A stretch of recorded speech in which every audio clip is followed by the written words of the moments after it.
Bismillah ar-Rahman ar-Rahim. Assalamu alaikum. Welcome back. It is 9:53 a.m. and we're now going to talk with Nazim Adam, PSA chairperson, about Tshwane rising for Palestine. This, I think, happened on Saturday, the 19th of July. Nazim, assalamu alaikum. Welcome to the program. Oh, there you go. I thought I'd lost you there for a minute. I just want to start off by saying that I spoke with Roscoe Palm. He's a councillor for the Good Party. And earlier on, we spoke about the silent but powerful vigil for Mandela Day. And this was outside of the Genocide Holocaust Museum in the Western Cape. And the reason I raise it is I know you come from uh, a very strong activist family, and this would resonate with you as well. Let's start off by talking, if you don't mind, about the significance of the 67 minutes in commemoration of Mandela and what he stood for our country and our freedom. And then we can talk about PSA and activities in South Africa for Palestine. So this is just off the cuff. The 67 minutes for Mandela it's a great initiative to raise awareness and to build community spirit and to give back in the form of volunteerism and activism. I think what is important, and I think Mandela would appreciate it as well, is that we should acknowledge all of the activists who have contributed in their lifetime, even with their own lives, to the liberation of our country. One profound statement that Nelson Mandela made was that our freedom is interlocked with the freedom of the Palestinians. And so we need to also recognize that overcoming racism, overcoming settler colonialism, and all of its remnants in our country, as well as wherever it's the vestiges of white settler colonialism still impact negatively, resulting in poverty and the expropriation of minerals and wealth. All of this is interlinked, and that's why the struggle that we continue with for Gaza, for Palestine, which is most profound at the moment, given the starvation and the hunger, resonates with South Africans, ordinary South Africans who have been and whose families have been and who have contributed to the struggle for the liberation of our country and who continue to work towards alleviating poverty and inequality in our own country. And so it should be. So let's now talk about Palestine activism and support for the Palestinian people. I don't think anyone imagined, Nazim, after October the 7th, that this is what would unfold. And after the first few bombings on the people of Gaza, we kind of thought it would kind of carry on for a couple of days, a couple of weeks, and that is it. I don't think anyone of us imagined, expected the horror of the genocide that is still ongoing. And with each passing day, it seems that it is more brutal than ever. It seems as if there's this maniacal machine by the IDF to just destroy absolutely everything in their path regarding the Palestinian people. I'm absolutely horrified. I can't even, I've kind of gone beyond even understanding what is this all about. Your thoughts? Look, I think it's at every day I come to the conclusion that is it going to get any worse? And I have to say that after the first few months, we thought, okay, we've had wars, we've had bombings, we've had negotiations. Yes, you're right. Now I've come to the conclusion that every day it's going to get worse because of the satanic evil nature of the IDF and the rulers of Israel, but more so because of the complicity of world leaders in allowing Israel to get away with it. Years of impunity for all of the atrocities that they have committed has led us to this point where there is no accountability. It's up to us as a civil society to push our governments to take the lead from people who have been leading the international justice struggle. And South Africa has done well there with the ICJ. You've seen the report from Francesca Albanese as the UN Special Rapporteur. You've seen the resolutions from the Hague Group. So we have at our disposal all of the legal means to hold Israel accountable, but we're not moving with that. I mean, there are warrants of arrest for the right wing leadership of the Israeli people, elected by the Israeli people, so they're all complicit in it. But we have to begin to push our governments now to sanction Israel. We need to divest from Israel. And as much as America is pushing its tariffs, it's going to push itself into a corner with Israel.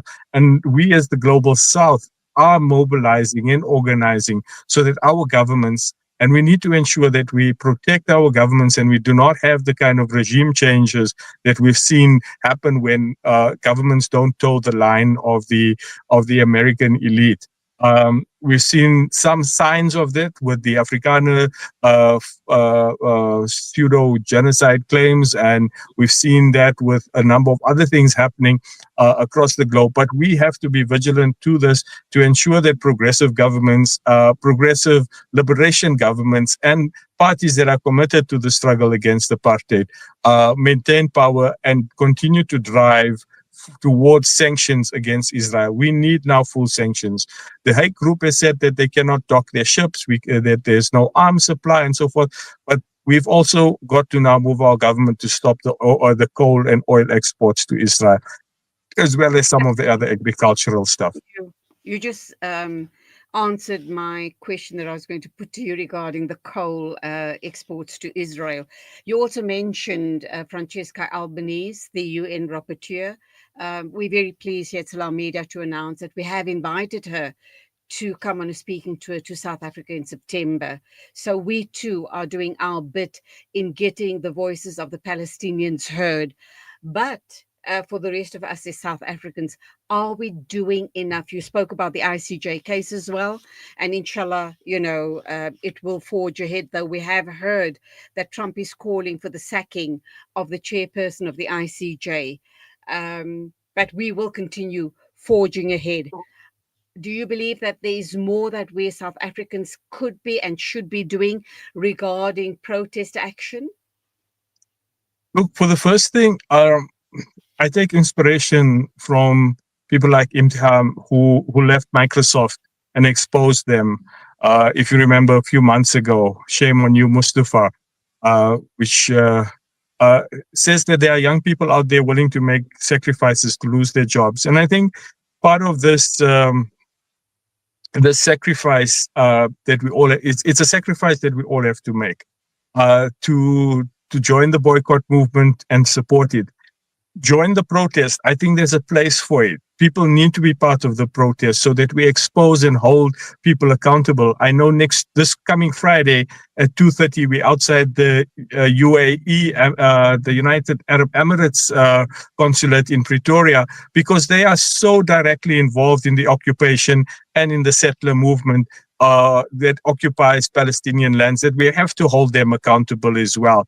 So we have to expose and hold people accountable for all of their complicity in supporting and propping the genocide. This was Francesca's report about corporates and how they are aiding and abetting the genocide that's happening, and we have to hold them accountable for that. What people often ask, what can we do? Well, you can do a lot more. Right now, we need a lot more research in things like the Jewish National Fund and how that money is being used since 1948 to cover up the ethnic cleansing of Palestinian villages, and still continues to prop up the propaganda of the Israeli system. And that countering that propaganda must not be underestimated. So we need people to respond. When we do opinion pieces, we normally get a lot of opinions from the right wing, paid for racist, and some of them just bots that put comments on the progressive reporting that is being done. We need to counter that. Where they tell lies in terms of calling every Palestinian a terrorist, or labeling former Minister Naledi Pandor as a terrorist and so forth. We need to counter all of that. So you can do something. You can be more than just a scroller on your Instagram pages. You can be a contributor in that space. And that comes from research, from reading, from getting the knowledge that you need to, and then countering that. We need everyone to be in that space in a responsible manner, in a dignified manner, to challenge the narrative, and to begin to change the algorithms of these AI infused social media outlets. So we need more and more people to respond, and we need more and more people to join us at our protests and at our workshops and at our learning spaces, so that they can grow. Inshallah. Just to also add to that, talking about advocacy in the different forms of media, Dr. Faisal Suleiman, the chairperson of SAMNET, brings us up time and time and time again, saying that we need to be more involved in changing the narrative, in putting out the correct information into public spaces. Our young people need to be involved in research and make their voices heard. So I agree with you 101%. I don't know if you've come across any of Dr. Faisal Suleiman's writings and posts, but he is on the same track as you are. And I think we need to sit up, take notice, and lend our support to people like yourselves. In closing, what else do you have to share with us? Well, the initiative on Saturday was a workshop with a number of different organizations in Tshwane that are active in the political space of Palestine and social movements in the country. It was good to have people from different religious groups. What has happened, Julie, is that a number of just families get together and friends get together, and they start a little boycott movement in their area. So it was to give them support, to listen to them, to empower them, not to replace anyone or to force some sort of coalition, but rather to see how we can collectively identify common areas for targeting in terms of BDS, but also common campaigns where we can all lend our support to, like the Gaza Action Committee that is taking the matter to the UAE, or the Comrades Marathon that we did a few weeks ago. It's about getting different progressive people together on a common cause. And I think this is what we're going to do. I will ask people to reach out to the PSA. We are building a movement. We have a youth program coming up in the next week or so. We're doing a lot of work amongst youth and around media. So if people want to get involved, they just need to check our website, palestinesa.co.za, and they can sign up and be part of our mailing list or be more active. They can invite us to do talks and so forth at their different spaces, even at their family gatherings if needs be. So we are there to build, to do advocacy, to educate, and to continue the struggle. There's not much we could do. We want to take this as our form of jihad against oppression, against against the inhumanity that we're seeing, against the starvation. Right now, I'll ask people, you could do your own thing. As a spiritual person, your du'as, your fasting, all of this is important, but collectively we can also do things. And this is the call right now. The call is for us to act collectively and individually on a daily basis to end this famine, man-induced famine, this genocide that's unfolding in our eyes, and to hold those soldiers of the GHF and the Israel IDF to account, and all of their leaders. So inshallah, Allah will open a path to justice. Amin, Thumma Amin. Nazim Adam, the coordinator of PSA, thank you indeed for your thought on the show this morning. You go well, and salamu alaikum to you. Thank you. Wa alaikum salam wa rahmatullahi wa barakatuh. It is 8 after 10 o'clock, and in a minute or two, we are going to be joined by Masiha Saluji to give us an insight as to exactly what's going down in Syria, very especially between the Druze community in Suwaida, and the reason behind the attacks in that area, and also the reason why Israel has gotten involved in that skirmish.